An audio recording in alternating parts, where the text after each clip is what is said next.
শিয়ালদহ দক্ষিণ শাখার মথুরাপুর স্টেশনে ফের ট্রেন অবরোধ। মথুরাপুর স্টেশনে মহিলা কামরার বৃদ্ধির দাবিতে ট্রেন অবরোধের ঘটনা সম্প্রতি আবারও সামনে এসেছে। প্রথম অবরোধের 1 মাস কাটতে না কাটতেই দক্ষিণ 24 পরগনার মথুরাপুর স্টেশন সকাল 6টা 20 মিনিট থেকে শুরু হয় ট্রেন অবরোধ। শিয়ালদহগামী ট্রেন আটকে রেখে বিক্ষোভ দেখান শতাধিক মহিলা যাত্রী। ঘটনাস্থলে পৌঁছান জিআরপি ও মথুরাপুর থানার পুলিশ, তবে তাদের আশ্বাসেও অবরোধ তোলেনি বিক্ষোভকারীরা। উল্লেখ্য, এর আগে এপ্রিল মাসে শিয়ালদহ দক্ষিণ শাখার বিভিন্ন স্টেশনে মহিলা কামরার বৃদ্ধির প্রতিবাদে পুরুষ যাত্রীরা রেল অবরোধ করেন। তাদের অভিযোগ ছিল, ট্রেনের দৈর্ঘ্য না বাড়িয়ে মহিলা কামরা বাড়ানোয় জেনারেল কামরায় ভিড় বেড়ে যায়, যা যাত্রীদের জন্য সমস্যার সৃষ্টি করে। বিক্ষোভকারীদের মূল অভিযোগ, সকাল 5টা 50 মিনিটে লক্ষ্মীকান্তপুর থেকে মথুরাপুর হয়ে শিয়ালদহগামী ট্রেনের মহিলার কামরার সংখ্যা কম, ফলে যাত্রীদের উঠতে অসুবিধা হয়।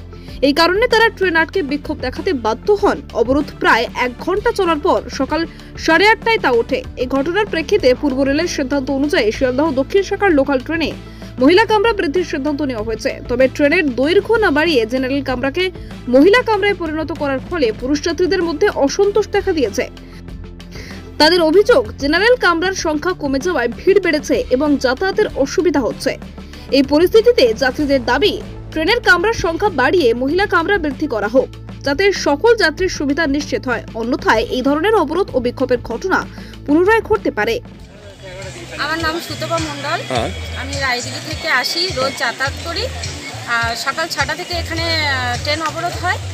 ট্রেন অবরোধ হওয়ার কারণ হচ্ছে মহিলা কম্পার্টমেন্টটা বাড়ানোর জন্য একটা পরিকল্পনা চলছিল, সেই কারণে অবরোধটা চলছিল। এই অবরোধটা এখনো পর্যন্ত কমপ্লিট হয়নি, এখনো চলছে।